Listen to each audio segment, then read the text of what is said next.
Please be seated. Thank you, Mayor. Thank you. Thanks very much, and thanks for hosting us today. So if I could say a few words, Sure. first of all, thank you very much for serving that. I want to say on behalf of Vidalia and Mrs. Weir's tremendous honor. I also want to say that I want to thank you for meeting with us on very, very important issues in Washington. And without your participation, I think we've had some major problems. But thank you again for working with us, which you always have, participating, and I want to thank you for coming again today. Well, thank you, Mayor. Thanks for hosting us in this beautiful, relatively new facility. Thanks for that. And you're a great partner to work with.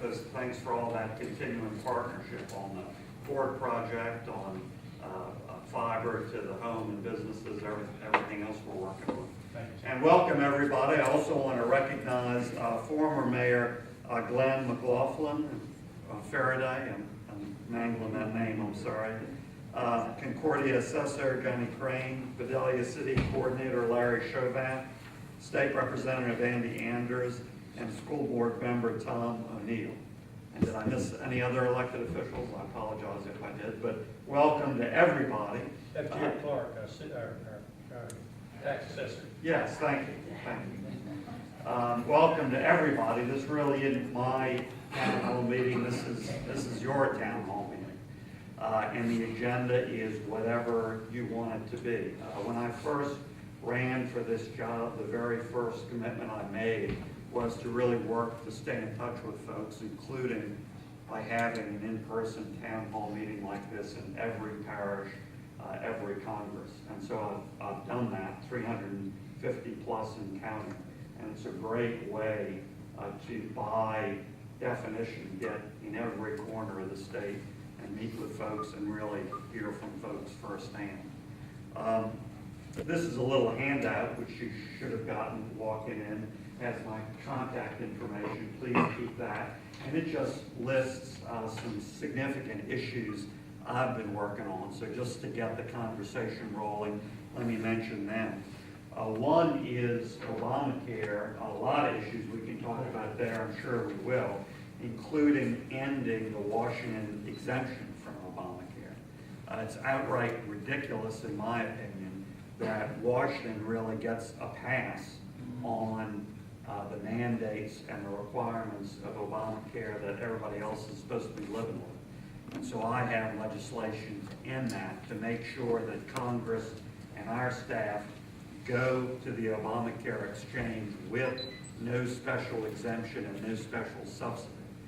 That's what I'm doing personally. I think that's what every member of Congress and all of our staff should do. Secondly, education. We have a lot of education challenges. A lot of those are at the state and local level, as they should be, but we also have some federal issues that I'm working on. Just about 10 days ago, I helped pass a significant child care and development block grant bill, and I got in that bill an amendment to prioritize funding for special needs and low-income kids in particular.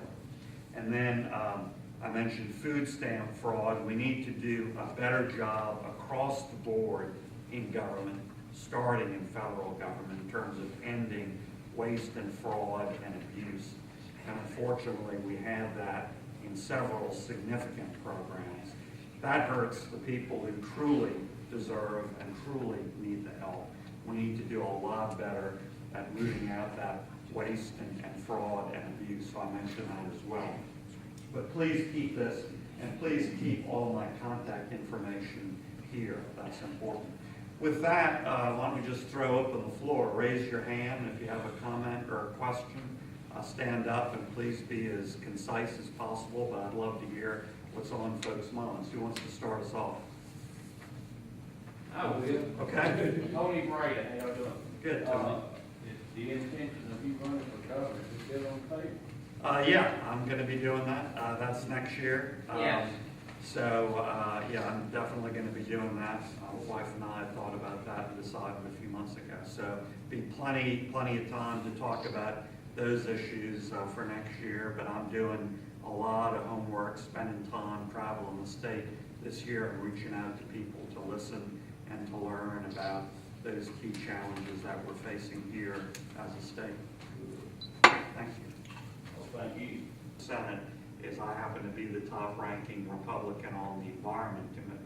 And I spend a huge amount of time on that, for instance, dealing with EPA on the same sorts of burdensome regulations in a lot of instances.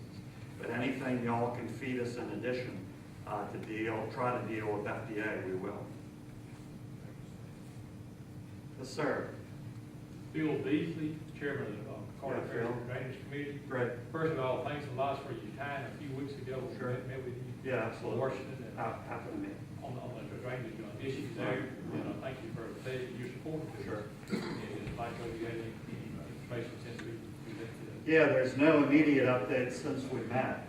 Certainly, I'm going to continue to be engaged and push that forward with the Corps any way we can. What we're talking about is a significant drainage issue here in Concordia Parish, and we're trying to get a study funded and underway so we can resolve this drainage issue. Unfortunately, as we said in the meeting, unfortunately, it seems to fall into the definition of a more major versus a minor project, and that's going to make it slightly more complicated and expensive.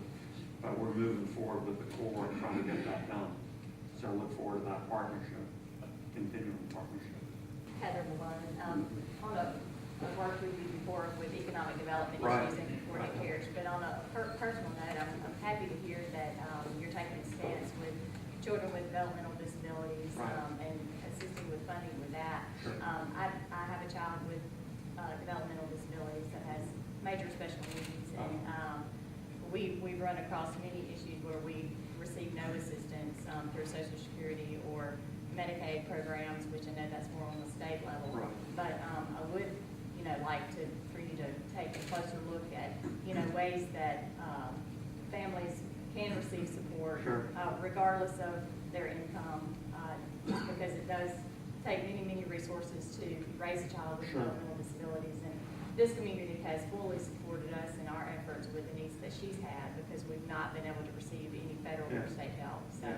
I appreciate you doing that. Absolutely, I'll continue to look more into that. As I said, just about a week ago, we dealt with the bill and passed it through the Senate, dealing with these issues, and I had an amendment to prioritize and to make sure that was actually put in practice, prioritize funding for special needs kids and also low-income kids. So I'll continue to follow up on that. That's also part of the homework I'm doing with regard to issues at the state level. As you know, there are waivers and other Medicaid issues that deal with that, and that's part of the homework I'm doing for the governor's race next year as well. Right, because I know on the state level, we would even be willing to pay into the Medicaid program Yeah. if we didn't qualify for that Right. either. I know the waiver program has a 6-year waiting list. Right. And, there are many years Right. that we need assistance before, Right. being able to take advantage of that. Sure. So thank you. Sure, absolutely. Let me also mention in general, if you or a family member or a business partner, somebody in your neighborhood needs specific help on any of these issues, particularly specific help dealing with the federal agency, the VA or the IRS, please call us. We work on those things all the time, just like Andy works on things based in Baton Rouge. And just use my contact information here and call us and give us the details, and we'll get to work on that.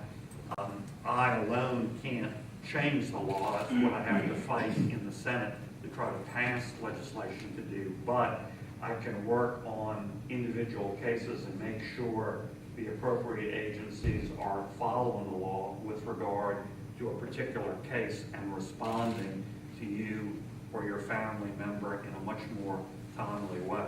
So please take us up on that. We work on those sorts of cases all the time. Big part of my job, and of course I have great staff that helps me with that. Great question, because I'm frustrated by that all the time. I think this president has overstepped his constitutional authority over and over and over again, and I think it's a real crisis. Now look, every president has an inflated view of his powers, and every president gets into fights with Congress about where that line is. But I think this president has been on a different planet in that regard and has gone way, way beyond his proper constitutional powers. So I've been fighting that in a lot of instances. Problem is, in terms of legislative action, you fight that, and that has generally come to a screeching halt where I work in the Harry Reid Senate because it's killed on exactly why I've been working as a full partner on the sport project, doing anything I can, particularly first with core permits and then moving on from there with funding. So that's exactly why I'm working on the port project. Seems like a great opportunity to build, obviously build off the obvious strength this community has, Mississippi River, access to all that commerce, build off that strength and attract other industry there. It's also, you know, you ask about rural areas more generally. It's also a big reason why I do these town halls in every parish. Quite frankly, that is not typical for senators. Typical senator, whether it's my colleague in this state or in other states, you know, they go to the big cities, do TV interviews, go to the big media markets, but don't go to a lot of smaller communities or more rural parishes. Well, in my opinion, if you did that in Louisiana, you're missing a whole lot of the state. In a lot of ways, you're missing the best of the state in terms of culture and traditions and values. You just miss it completely if you just go to the big media market. So it's a big reason why I made this pledge to hold town halls in every parish, and I've literally done over 315 counties. And it puts you in every part of the state, and just going there and talking to folks and seeing things firsthand, you know, that makes a difference, improves your understanding. So that's a big part of why I do this tradition. One more. Teresa Dennis, City of Vidalia Grants Coordinator, and I would just like to say one thing about you and your staff and how you help us. For instance, we have an EDA grant that has been submitted that was to be reviewed last Friday. It's not an industrial development tool, it's a small business development tool that the Senator has written a letter of support. And this just gives me the opportunity to say, thank you, Senator, for your support, and to also let the community know that that is very, very important work that a senator does, is to give us these letters of support for our local projects. Sure. While it's not as large as the port, it's still a tremendous opportunity for us. And I'm happy to do that any way I can help, depending. Well, thank you all very much again for coming out. I appreciate it. I'll continue to do these town halls in every parish of the state, and then I reach out to stay in touch a lot of other ways. I do telephone town halls every week. I'm stuck voting in Washington. Anybody here gotten those phone calls? Participate? I do those telephone town halls regularly. And then don't wait for the next town hall. Keep this contact information, all my addresses and phone numbers and website. And whenever an issue, a problem, a question comes up, including those specific casework issues with federal agencies like the VA or the IRS or immigration, call us. We work on that stuff all the time, so call us. You can also use my website, which is right up here, vitter.senate.gov. That has a lot of good information on it about virtually every issue we've talked about today, and it has easy email access. So if you like to use email, easy access through the website, so use that as well. And I'll be back to neighboring parishes, so look forward to it. Thank you all very much for coming out. Appreciate it.